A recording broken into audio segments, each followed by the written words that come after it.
Hindi nagtagal, ang mukha ni Dax ay napuno ng saya habang siya ay papalabas mula sa kabin ng barko. Ramdam ni Daryl na lumakas ulit ang lakas ni Dax. Dax, na-upgrade mo ba sa isang level 2 Martial Saint? Excited na tanong niya. Tumango si Dax. Tama iyon, mula nang umalis siya sa Eternal Life Island, mayroon siyang pakiramdam na upgrade siya sa lalong madaling panahon. Pagkatapos ng paglilinang ng Ashort, ang kanyang lakas napabuti ulit at naitaas sa isang level 2 Martial Saint. Nang mailipat ni Callum ang kanyang panloob na enerhiya sa Dax, sinabi sa kanya ni Callum na makakaranas siya ng isang malawak na pagpapabuti sa kanyang sarili sa susunod na taon na mas mabilis kaysa sa isang average na tao. Hindi inaasahan ni Dax na i-upgrade siya sa level 2 Martial Saint sa maikling panahon. Daryl, nagawa mo bang alamin kung saan nagtatago ang Kunlun Sectmaster na si Leroy Henderson? Tanong ni Dax na may matinding tawa. Galit si Dax sa insidente kasama si Yvonne. Siya pinaghahanap upang makuha ang Phoenix Pill para sa Daryl kahit ano. Umiti si Daryl at sumagot, nasa Dahexad siya. Paaralan. Tayo na pagkatapos. Inakbayan ni Dax ang balikat ni Daryl habang kapwa nakangiti sa isa't isa habang nakatingin sa dagat. Ang oryentasyon ng parehong mag-aaral at seremonya ng pagtatapos ay ginanap sa bulwagan ng Hexad School. Gayunpaman, bagaman napuno ang bulwagan, wala sa kanila ang mag-aaral. Ang libu-libong mga tao na nakaupo sa granizo ay mga piling miyembro ng pamayanan. Ang lahat ng mga sekta at pamilya ay natipon doon upang talakayin ang plano na wasakin ang Elysium Gate. Ano? Ang Spirit Flame sekta mula sa Serene City ay nasakop din ng Elysium Gate. Nagsimula itong maging magulo, sa bawat isa ay mayroong sariling pag-uusap. Ang Spirit Flame sect ay isang matatag at may impluwensyang sekta sa Serene City. Sa sandaling iyon, si Jen mula sa nakababatang henerasyon ng Emi sect ay may binulong sa Abbess Mother Serendipity. Sa isang iglap, umiti si Abbess Mother Serendipity. Lahat, huwag kayong mag-alala. Ngayon ko lang natanggap ang balita na ang mga miyembro ng Elysium Gate ay umatras ng kanilang punong tanggapan matapos na sakupin ang Spirit Flame sect. Ang kanilang punong tanggapan ay matatagpuan sa dating tirahan ng Darby. Maaari kaming pumunta sa kanilang punong tanggapan at maisaayos ito ng minsan at para sa lahat. Malaki. Ang lahat ay tuwang-tuwa nang umiti nang marinig ang tungkol sa plano. Bang! Biglang, may sumipa sa pangunahing pintuan ng hall na naging sanhi ng isang malakas na boom. Dalawang tao ang mabilis na sumugod sa bulwagan. Si Daryl at Dax iyon. Pareho silang nagkatinginan, tuluyan ang natigilan. Shit! Ano ang nangyayari? Pareho silang naroon pagkatapos ng Phoenix Pill. Naisip nila na ang mga miyembro lamang ng Kunlun sekta ang naroroon. Hindi nila inaasahan na buksan ang pintuan upang makita ang lahat ng 6 na sekta at 100 higit sa iba pang mas maliit na mga sekta, tulad ng sekta ng mga Beggars at Island of Peach Blossom, doon din. Natigilan din ang lahat sa hall. Para saan ang dalawang lalaki doon? Nang binagsak ni Daryl ang seremonya ng kasal ng mas maaga, ang Abbess. Ang inang Serendipity ay pinutol ang ugat at pulso ni Daryl. Narinig ng lahat ang tungkol sa balita. Gayunpaman, maramdaman ng lahat ang lakas ni Daryl. Naging hindi pinagana ang hindi niya ginawa, nag-upgrade siya sa isang Martial Saint. Pareho sa mga ito isang walang silbi na tao at isang walang amang utak na tao ay kabilang sa parehong uri. Tumayo si Abbess Mother Serendipity at tinuro si Daryl, ikaw walang kwentang tao. Paano ka maglakas loob lumitaw dito? Tumingin siya sa paligid at bulalas, maaaring hindi mo narinig ang lahat, ngunit sumali si Daryl sa Eternal Life Palace. Tanungin ang estudyante kong si Megan kung hindi mo ako pinapaniwalaan. Wow! Sinimulan ng lahat ang pagtalakay sa kanilang sarili. Sumali ba si Daryl sa Eternal Life Palace? Paano kaya siya, noong siya ay isang walang silbi na tao? Ang lahat ay tumingin patungo sa Abbess Mother Serendipity at Megan. Tumango si Megan. Kinagat niya ang kanyang mga ngipin at humakbang. Tama ang aking Panginoon. Sumali si Daryl sa sekta ng walang hanggan na palasyo. 2 araw lamang ang nakalilipas, dinukot ako ng kanilang mga tagasunod. Nakita ko si Dari. Doon, ngunit. Hindi bilang isang ordinaryong miyembro, siya ang hallmaster. Kalokohan. Si Graham Potter, ang punong guro ng Hexad School, ay binagsak ang mesa. Tumayo siya upang ituro kay Daryl at sumigaw, napakalaking basura mo. Paano ang Hexad School ay mayroong isang mag-aaral na tulad mo? Huwag kang magsalita tulad ng isang idiot, tanggalin mo lang siya dahil narito siya. Ves, karapat-dapat siyang patayin dahil hindi niya maiba ang mabuti at ang hindi maganda. Lahat ay tinuro si Daryl, pinagagalitan at isinusumpa siya. Hindi pinansin ni Daryl ang lahat ng pagagalitan. Nandoon lang siya upang kunin ang Phoenix Pill kay Leroy. Galit na galit si Daryl nang tumingin siya kay Megan at ang kanyang katawan. Nanginginig. Megan, pinatay mo ang ginang sa Eternal Life Island, tama ba iyan? Emosyonal ang damdamin ni Daryl nang maalala niya kung gaano kalungkot ang puso ni Chester. Mahigpit niyang siniksik ang kamao. Tama iyan. Ako yun, malamig na sagot ni Megan. Inaangkin ng babaeng iyon na siya ang bagong cult mistress. Pinatay ko siya para sa pakinabang ng pamayanan. Hanggang noon, hindi nagsisi si Megan sa kanyang ginawa. Ramdam ni Daryl na parang ang puso niya ay nabasag sa dibdib. Sino ang nagbigay sa iyo ng karapatang pumatay sa kanya? Ano ang karapatan mo? Sumigaw siya. Siya ang cult mistress ng Eternal Life Palace. Nararapat siyang mamatay. Kinagat ni Megan ang kanyang mga labi, maaari kang magtanong ng opinyon ng lahat ng mga nakatatanda dito, may nagawa ba akong mali? Megan, tama ang ginawa mo. Gumagawa ka ng pabor para sa pamayanan.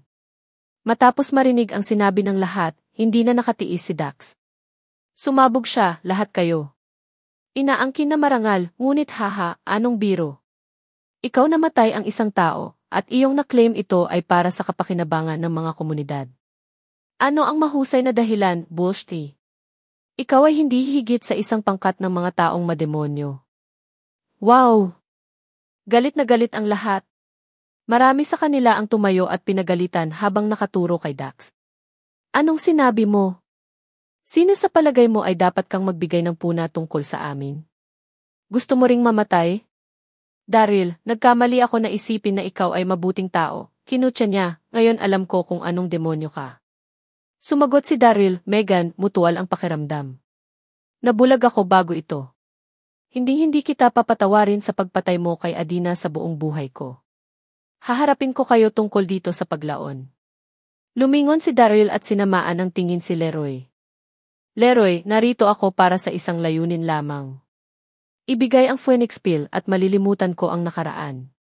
Kung hindi man, ito ay magiging isang bagay sa buhay at kamatayan sa pagitan natin. Ano? Nagbabanta ba siya sa Kunlun Sect Master? Nagulat ang lahat. Naisip nila na hindi nila narinig ang sinabi ni Daryl. Tumawa si Leroy, binata, ang yabang. Alam mo ba ang tungkol sa Phoenix Pill? Ito ay ang sektang Kunlun kayamanan na naipasa sa libu-libong henerasyon. Maswerte ka na nakatakas ka sa ibang oras. Ngayon, dahil narito ka, kukunin kita upang maibigay sa Abyss Mother Serendipity. Gusto mo ng Phoenix Pill? Dapat ay naghahanap ka ng kamatayan. Sect Master Henderson, huwag sayangin ang iyong oras sa Shakachim. Abyss ina Serendipity snarled. Tumabi siya at tumalon patungo. Kay Daryl dala ang kanyang espada sa mga kamay. Kung hindi natin siya mahuhuli na buhay, patayin mo siya. Katatapos lamang niyang magsalita, umabot sa dibdib ni Daryl ang espada ni Abyss Mother Serendipity. Mahigpit na hinawakan ni Daryl ang kanyang kamao at pinakawalan ang kanyang galit. Ang dugo na inuming tabak ay lumitaw kaagad sa sandaling iyon sa kabila ng kanyang dibdib, humahad lang sa pag-atake mula sa Abyss Mother Serendipity. Kumapit. Nang magtagpo ang dalawang espada ay nagdulot ito ng matinding pagbagsak.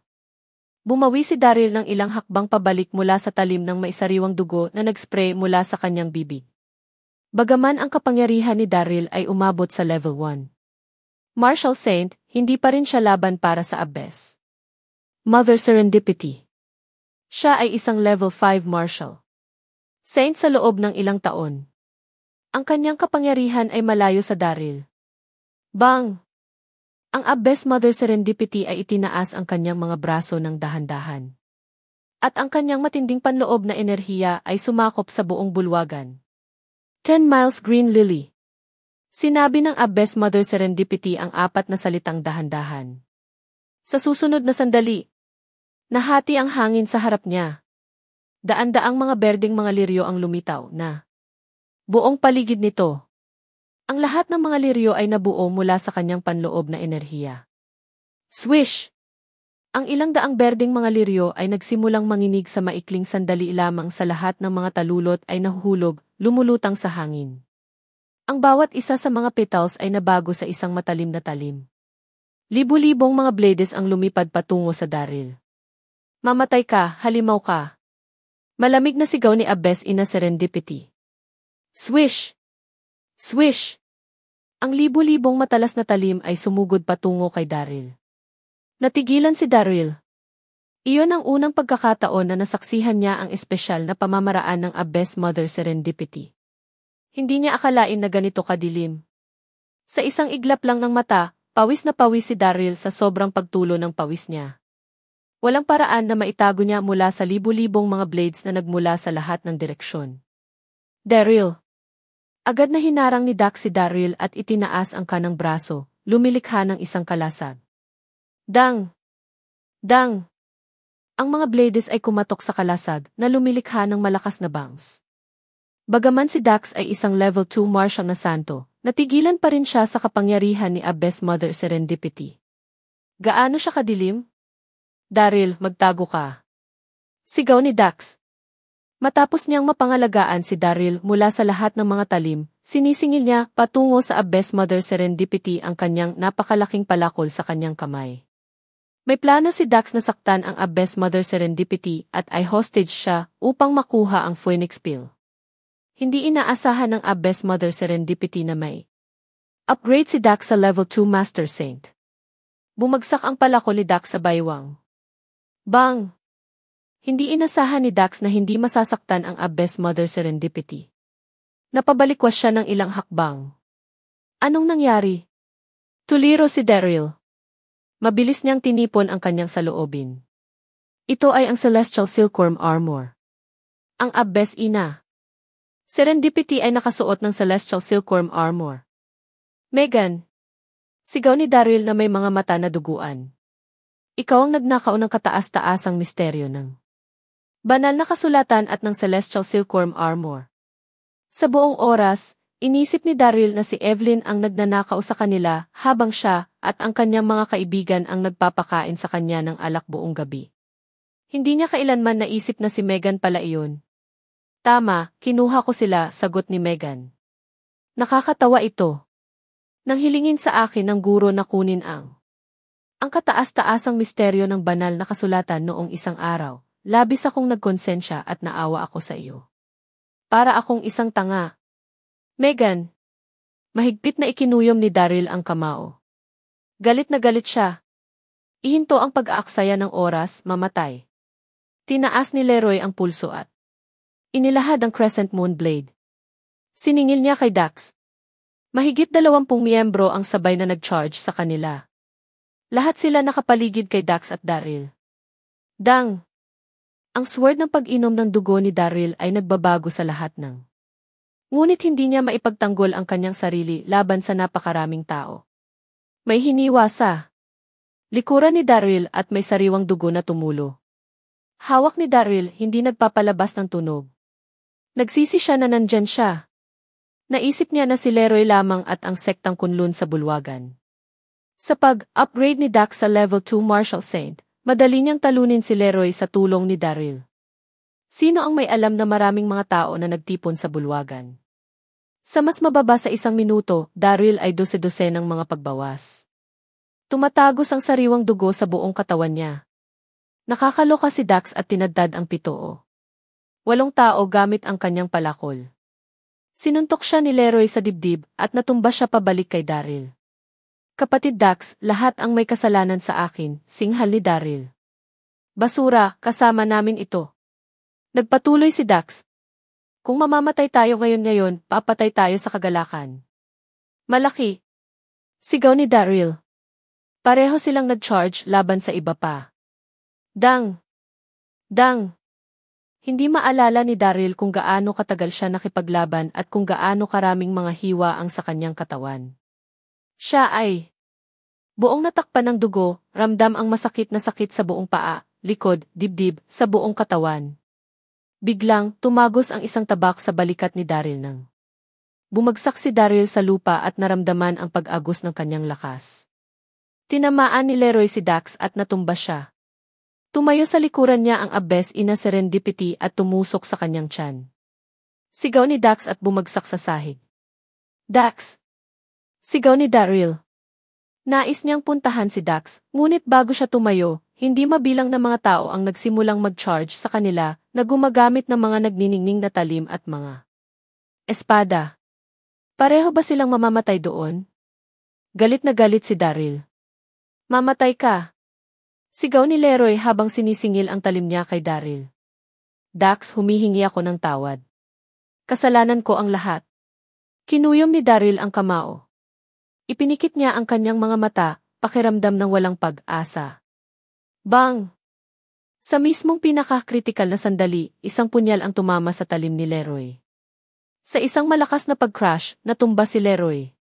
Sino ang nangangahas na makagambala? Sigaw ni Leroy. Tumingin siya sa may pintuan at nakita ang higit sa 10. Mga anino ang nagmamadaling patungo sa kanila. Lahat sila ay nakadamit mula itaas hanggang paa na itim, mukhang mabangis. Sila ay 12 Royal Guards ni Yvette. Sige ikaw. Natigilan ang lahat. Mas maaga pa, nalason sila ng wake poison at dinakip ng 12 Royal Guards sa Wishing Star Tower. Akala ng lahat na sila ay mga tagasunod ni Indomitable Darby. Ang Royal Rat Guard ay nagtungo kay Daryl. Mr. Darby, pinapunta kami ng aking prinsesa dito upang iligtas ka. Kami ay magliligtas sa iyo mula dito, panatag niya. Huwag mag-alala, walang sinuman ang maaaring magdulot sa iyo ng karagdagang pinsala sa amin dito. Natigilan si Daryl. Bakit magpapadala si Yvette ng isang tao upang iligtas siya? Gayunpaman, hindi niya iniisip karagdagang tumango siya sa Royal Rat Guard at pumunta upang tulungan si Dax. Hinawakan ni Daryl si Dax at umusad. Leroy, minsan ko lang ulit sasabihin ito. Ibigay mo ang Phoenix Pill. Phoenix Pill. Sinamaan sila ng tingin ni Leroy, basura. Huwag mong mangahas na isipin ang Phoenix Pill. Nasipsip mo ang lakas ng espiritu ni Yvonne. Ang Phoenix Pill lamang ang makakapagligtas sa kanya. Humihiling ako sa iyo ng huling pagkakataon, ibibigay mo ba ang Phoenix Pill o hindi? Ungol ni Daryl at kinuyom ang ngipin. Ano? Nagulat ang lahat. Napalingon sila kay Leroy.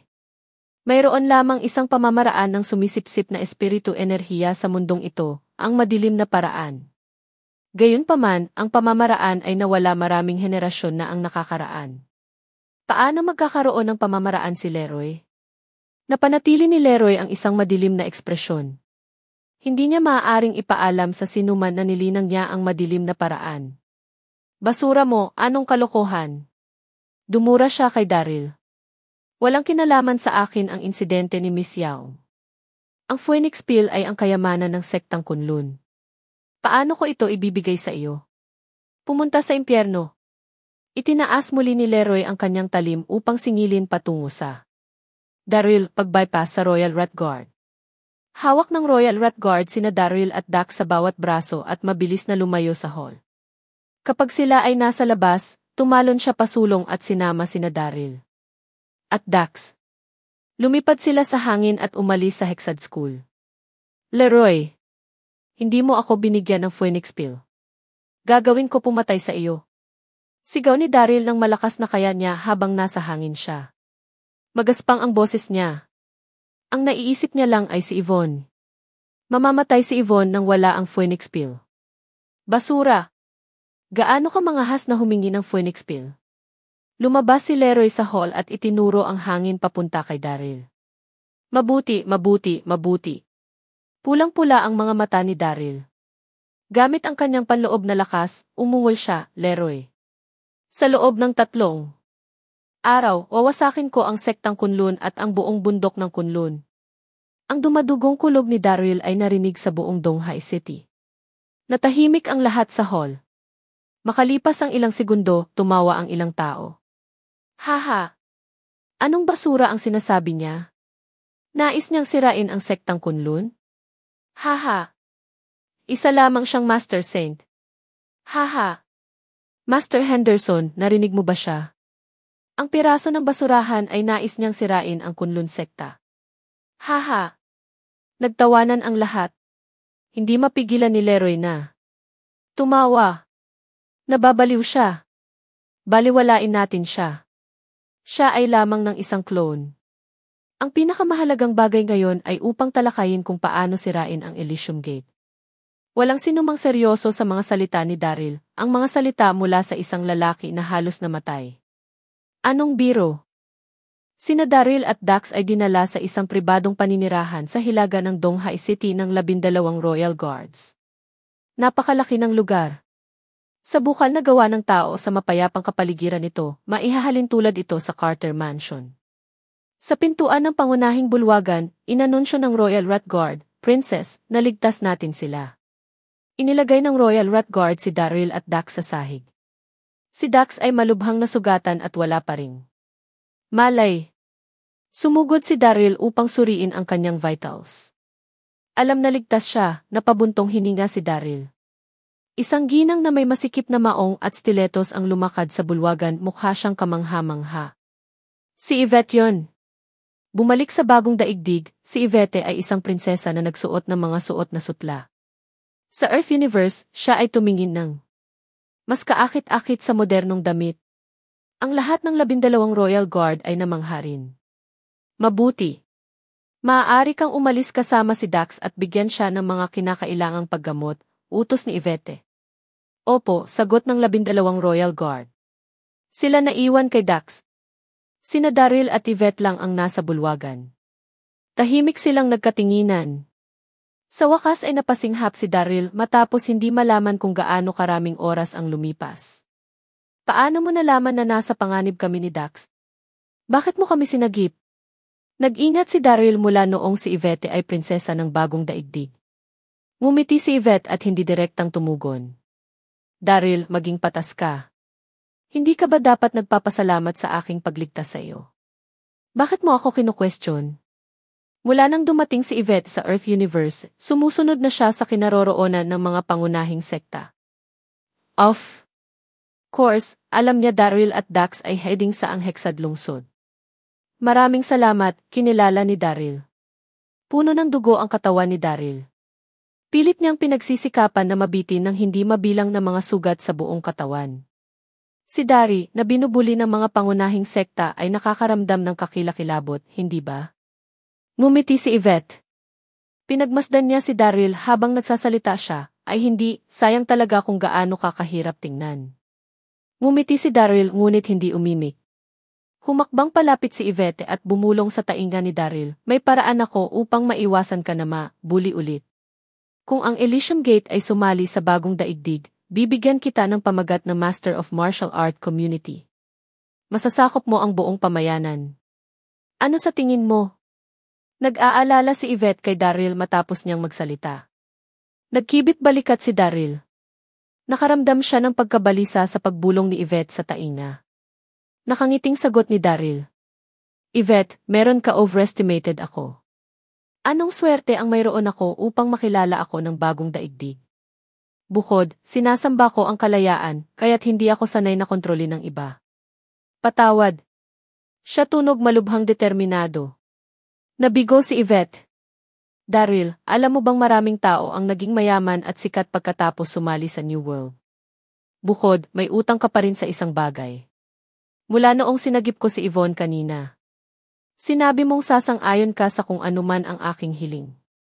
Humihiling ako sa iyo ngayon na sumali sa bagong daigdig. Bumuntong hininga. Mahigpit na kinuyom ni Daryl ang kamao matapos niyang marinig iyon. Nanahimik siya ng higit sa 5 minuto bago siya nagsalita. Paumanhin, hindi ko magawa ito. Maaari kong gawin ang anumang hinihiling mo sa akin, ngunit hindi ko kailanman ipagkanulo ang World Universe. May kailangan ka pang hilingin. Sumasang-ayon ako kung nais mong kunin ang aking buhay. Ikaw. Galit na galit si Yvette. Hindi mo pinahahalagahan ang mga pagkakataong ibinigay sa iyo. Nais mong ihandog ang iyong buhay? Mabuti mamamatay ka pagkatapos. Itinulak niya ang isang punyal sa kamay ni Daryl. Hindi sinasadya ni Yvette na patayin siya, galit na galit siya. Maalab na pakiusap ni Daryl. Princess, mangyaring payagan akong mamatay makalipas ang 2 araw. Hinihintay pa rin siya ni Yvonne na iligtas siya, hindi siya mamatay bago makuha ang Phoenix Pill. Ikaw. Pulang-pula ang mukha ni Yvette habang tinatapakan ang paa. Utang ka sa akin ng isang pabor, kaya't hiniling ko sa iyo na sumali sa bagong daigdig bilang kapalit, ngunit tinanggihan mo. Binigyan kita ng pagpipilian na mamatay, subalit hindi ka sumasang-ayon. Ikaw ang Sectmaster ng Elysium Gate, at ikaw din ang hindi tumutupad ng iyong salita. Nakaramdam ng salungatan si Daryl. Ipinahayag ko na sisirain ko ang sektang Kunlun sa loob ng 3 araw, paliwanag niya, matapos kong makuha ang Phoenix Pill at na iligtas si Yvonne, lahat ako ay iyo. Maaari mo akong patayin pagkatapos. Hindi na ako babalik sa mga salita ko. Ano? Natulala si Yvette ng ilang segundo bago siya tumawa. Daryl, baliw ka ba? Bagaman ang lakas ng Elysium Gate ay napabuti ka makailan, mayroon ka lamang ilang libong mga tagasunod. Ang Kunlun Sect ay mailibu-libong mga taon at henerasyon ng kasaysayan na mailibu-libong mga tagasunod. Paano masisira ng Elysium Gate ang Kunlun Sekta? Tumawa ulit si Yvette. Gaano ba parang bata at maloko si Daryl? Hindi apektado si Daryl sa kanyang mga sinabi. Siya smiled mahinahon at panatag, hindi mo kailangang mag-alala tungkol yan, ang pinakamahalagang bagay ay napagkatapos kong sirain ang Kunlun Sekta at rescue Yvonne, ako ay sumasang-ayon sa kahit anong hinihingi mayroon ka. Isang kasinungalingan. Bulalas ni Yvette, ngunit hindi nais na pag-usapan pa ito. Ang lugar na ito dito ay ligtas. Parehong Dax at maaari kang kumuha ng magandang pahinga dito upang makabawi, kalmado niyang inalok, maaari kang manatili dito dahil ikaw ang asawa ni Lilibud. Gayon din, makakatulong sa iyo ang mga espiritong halamang gamot na ito upang makabawi. Isang bungkos ng halaman ang lumitaw sa kamay ni Yvette. Sila ay mukhang pula at sariwa. Bumuntong hininga si Daryl. Mumiti siya at kumuha ng mga spiritual herbs. Salamat sa iyo, prinsesa. Pinakamainam para sa kanila na manatiling ilagay dahil wala pa ring malay si Dax. Ang pribadong tirahan ay napakalaki at maraming silid. Si Daryl ay mananatili sa isa sa mga silid tulugan. Pagdating niya sa kanyang silid, mabilis siya kinuha ang cellphone niya at pinadalhan ng text si Chester. Isang simpleng teksto na nabasa, "Kapatid Chester, tulungan akong masira ang Kunlun." Natulog si Daryl matapos niyang ma-text. Ang buong tirahan ay nasa buong katahimikan sa kalagitnaan ng gabi. Nakatulog ng matulog si Daryl nang marinig niya ang katok sa pinto. Tumakbo si Daryl papunta sa pintuan ng mabilis, umaasa na si Dax iyon. Nagulat si Daryl nang makita si Yvette sa pintuan na lang. Mukha siyang nakakaakit sa ilalim ng ilaw ng buwan. Princess, may magagawa ba ako para sa iyo? Tanong ni Daryl. Bakit nandoon siya sa hating gabi? Pumasok si Yvette sa silid ng nakangiti at nilock ang pinto sa likuran niya. Kinagat niya ang labi habang tinanong. Daryl, bumalik sa Wishing Star Tower kanina, paano mo binago ang pagbuo upang makati ako sa buong katawan ko? Maaari mo akong turuan, mangyaring? Kinagat ng labi ni Yvette ang labi. Dati sa Wishing Star Tower, binago ni Daryl ang pagbuo. Ito ay sanhi ng pangangati ng kanyang katawan sa buong lugar, sa lawak na kailangan niyang humingi ng kapatawaran. Iyon ay isang malakas na pamamaraan. Nais ni Yvette na alamin ito mula kay Daryl nang mas maaga ng save niya si Yvonne, ngunit wala sa tamang kondisyon si Daryl, kaya't hindi pa niya ito tinanong. Kanina pa, Yvette naalala ang insidente at naitakda muli ang 6 na energy trap gamit ang ilang mga troso. Gayunpaman, hindi pa rin niya mawari ang pagbabago ni Daryl sa pagbuo ng bitag. Wala siyang pagpipilian kundi itanong kay Daryl. Ngumiti si Daryl. Princess, hindi kita matuturo tungkol sa pagbuo. Humanga si Daryl sa kasabikan ni Yvette na malaman. Maaaring tinuruan niya siya kung hindi siya ang Princess of the New World. Nag-aalala si Yvette. Pinisil niya ang kanyang mga mata at tinanong, bakit? Paano paulit-ulit natatanggihan ni Daryl ang lahat ng kanyang mga kahilingan? Inutusan niya ang 12 Royal Guard na patayin siya kung hindi siya asawa ni Lilibud. Ngumiti si Daryl at taimtim na tumingin kay Yvette. Ito ay dahil ikaw ang Princess of the New World. Kung itinuro ko sa iyo ang tungkol sa pagbuo, maaari mo itong gamitin laban sa mga tao sa Earth Universe balang araw. Gagawin ko pagkatapos ay paggawa ng mali sa buong Earth Universe. Galit na galit si Yvette at walang imik. Bakit si Dari? Nagmamalasakit pa rin tungkol sa Earth Universe kung ganoon katindi ang pagtrato sa kanya ng pamayanan? Wala na ba siya sa kanyang isipan? Bumuntong hininga si Yvette, paano ka makasarili? Turuan mo lang ako. Ipinapangako ko sa iyo na hindi ko ito gagamitin laban sa Earth Universe. Magiging maayos ba iyon? Curious lang akong malaman. Nag-aalala si Yvette kay Daryl. Bumuntong hininga si Daryl at mumiti. Mabuti. Ituturo ko sa iyo dahil ikaw ay matapat. Gayunpaman, mayroon akong isang kondisyon. Pinilit ni Yvette si Daryl na sumang-ayon na ibalik ang isang pabor para sa pagligtas kay Yvonne ng mas maaga. Ngayon na may ibang hiniling si Yvette, dapat niyang gamitin ang pagkakataong ibalik ang pabor upang makalabas sa kasunduan. Masamang ngiti si Daryl. Kinagat ni Yvette ang labi at tinanong, ano ang tinatawanan mo? Ano ang kondisyon mo para turuan mo ako? Hanggat nasa loob ng aking kakayahan ang sasang-ayon ako. Nakita niya na si Daryl ay nasa isang masamang bagay, ngunit siya ay masyadong mausisa tungkol sa pagbabago ng 6 energy trap. Papayag ka ba sa anuman? Tanong ni Daryl. Sa sandaling iyon, nakita ni Daryl ang ilang mga itim na patch sa mukha ni Yvette mula sa mga troso sa hardin ngayon lang. Tinuro ni Daryl ang sariling mukha at sinenyasan si Yvette na punasan ang mukha nito. Nang makita ni Yvette ang kilos ni Daryl, nanginginig ang kanyang katawan. Namula ang mukha niya ng maramdamang nahihiya at galit. Ano ang iniisip niya? Hinihiling ba niya sa akin na halikan ko ang pisngi niya? Naisip ni Yvette, ako ang Princess of the New World, paano niya ako hihilingin na gawin iyon? Gayunpaman, talagang desperado si Yvette na malaman ang tungkol sa pagbabago ng pagbuo. Wala siyang ideya na naintindihan niya si Daryl. Pulang-mapula ang mukha ni Yvette habang nakatingin ang mga mata nakakandado kay Daryl. Naguluhan siya kung ano ang balak nitong gawin. Lahat ng nagulat, lumakad si Yvette papunta kay Daryl. Nagtip siya at gaanong hinalikan sa pisngi si Daryl. Namumula ang mukha ni Yvette. Hindi siya naglakas loob na tingnan ang kay Daryl.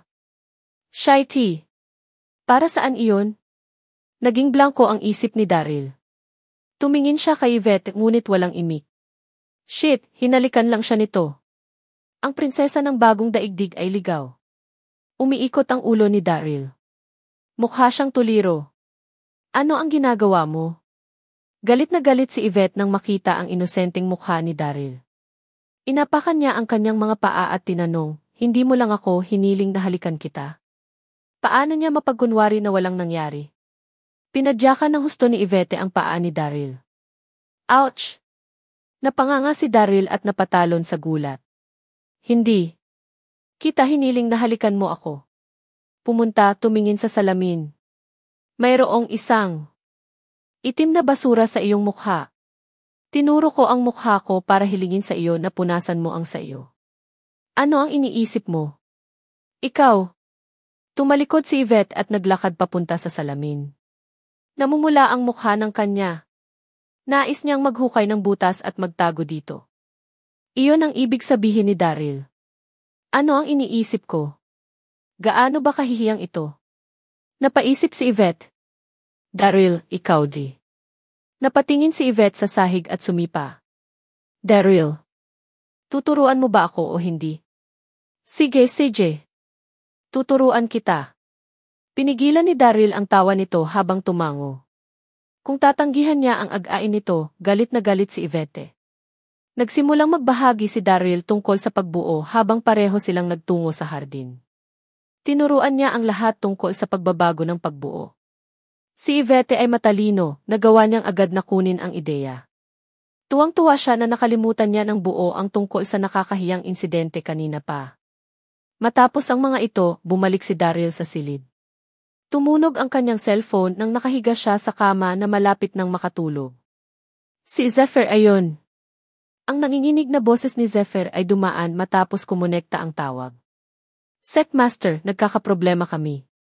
Ako ay may lamang nakatanggap ng balita na ang lahat ng mga sex natipon sa paligid ng 10,000 ng kanilang mga tagasunod at ay ulunan patungo sa Elysium Gate. Anong gagawin natin? Nagpanik si Zephyr. Ang bilang ng mga tagasunod ay 10 o higit pang beses na mas malaki kaysa sa mga miyembro ng Elysium Gate. Paano nila maipagtanggol ang kanilang sarili? Pinisil ni Daryl ang kanyang mga mata at ipinaliwanag, mabuti lang. Huwag ka magpanik. Sasabihin ko sa iyo kung ano ang gagawin. Makalipas ang ilang minuto, matapos makinig sa plano ni Daryl. Parang napahinga at humanga si Zephyr. Sekta. Master, ikaw ay napakatalino. Haha. Hayaan ang 6 na sekta na magdusa sa oras na ito. Umiti si Daryl at nagbigay ng payo bago niya ibaba ang tawag. Sa lungsod ng Yunzhou, libu-libong mga tagasunod na pinamunuan ng 6 na sekta ang pumapalibot sa Elysium Gate Main Altar, handa ng umatake. Lahat sila ay naniniwala na mas marami sila sa Elysium Gate, kaya tiyak na makakasira nila ang sekta.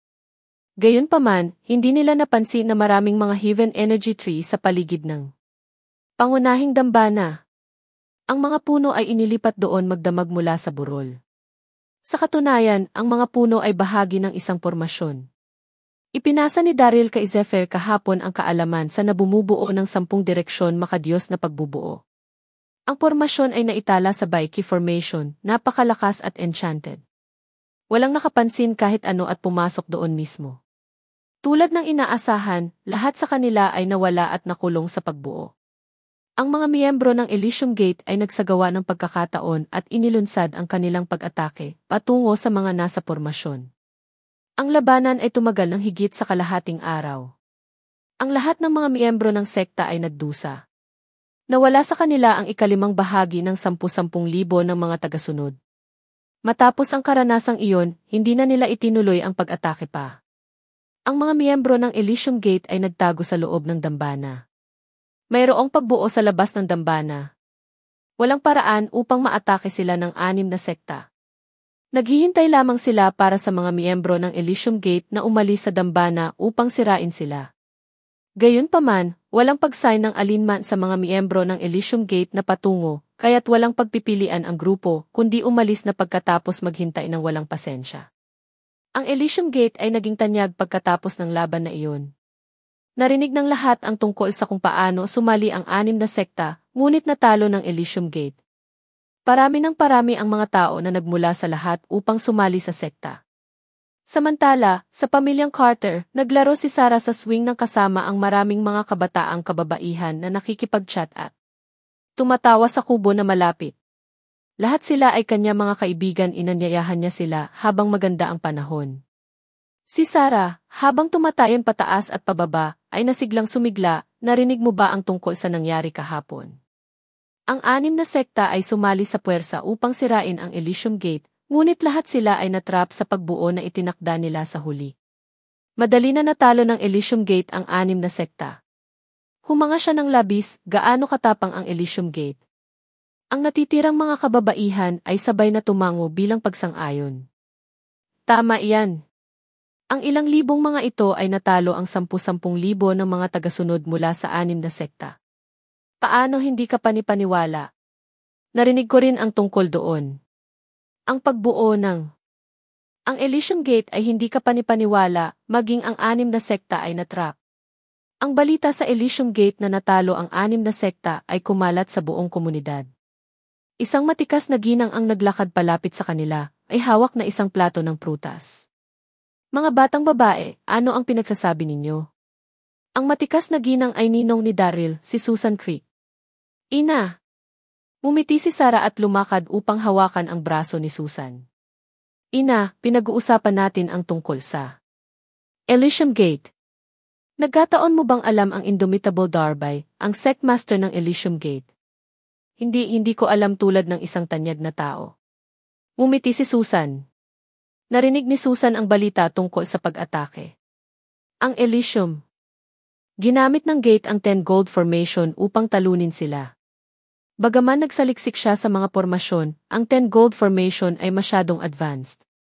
Labis ang paghanga ni Sarah kay Indomitable Darby. Gaano kahusay kung ang Indomitable Darby ay kanyang kapatid? May tuturo niya sa kanya ang lahat tungkol sa mga pormasyon. Sa kabilang banda, ganap na gumaling si Daryl matapos magpahinga sa buong gabi at araw sa tirahan ni Yvette. Natanggap niya ang balita sa umaga tungkol sa Elysium Gate na tinatalo ang natitirang mga sekta. Ang lahat ng mga ito ay iniwan. Iyon ang inaasahan ni Daryl, walang ordinaryong tao ang makakasira sa 10-form formation. Matapos marinig ang balita, nag-iwan siya ng mensahe kay Zephyr at inatasan siyang tipunin ang lahat ng mga tagasunod upang magtungo sa Kunlun Mountain. Ang orihinal na plano ay wasakin ang sektang Kunlun sa loob ng 3 araw. Pangalawang araw lamang ito nang magpasya si Daryl na dalhin ang lahat upang galugarin ang bundok ng Kunlun. Hihintayin nila ang pagdating ni Chester doon at sama-sama nilang aatake ang bundok ng Kunlun. Nagpaalam sina Daryl at Dax kay Yvette ng umaga at umalis sa pribadong tirahan. Halos gumaling si Dax mula sa kanyang pinsala. Labis siyang nasasabi. Sa labanan na ginugol niya sa buong umaga buli ang kanyang palakol. Sa kanayunan ng Donghai City, ang libo-libo ng mga miyembro ng Elysium Gate ay nagtipon sa hapon at naghintay ng kaunting oras. Sa wakas, nakita sina Daryl at Dax na naglalakad papunta sa kanila. Pagbati, Sectmaster. Ang lahat ng mga miyembro ay nagsasalita, kasama ang kanilang mga tinig na kasing lakas ng kulog. Si Zephyr ay may dalang isang 10 talampakan na taas ang siyam na Dragon's Justice Flag. Mukha itong ingrande at kahanga-hanga. Natigilan si Dax sa nasa harapan niya. Daryl, Indomitable ka Darby? Hindi pa nabanggit ni Daryl ang pagbuo ng Elysium Gate hanggang Dax. Labis siyang nagulat na sinuntok niya si Daryl. Shit! Gaano ka, expect? Gusto ko ring magsimula ng isang bagong sekta.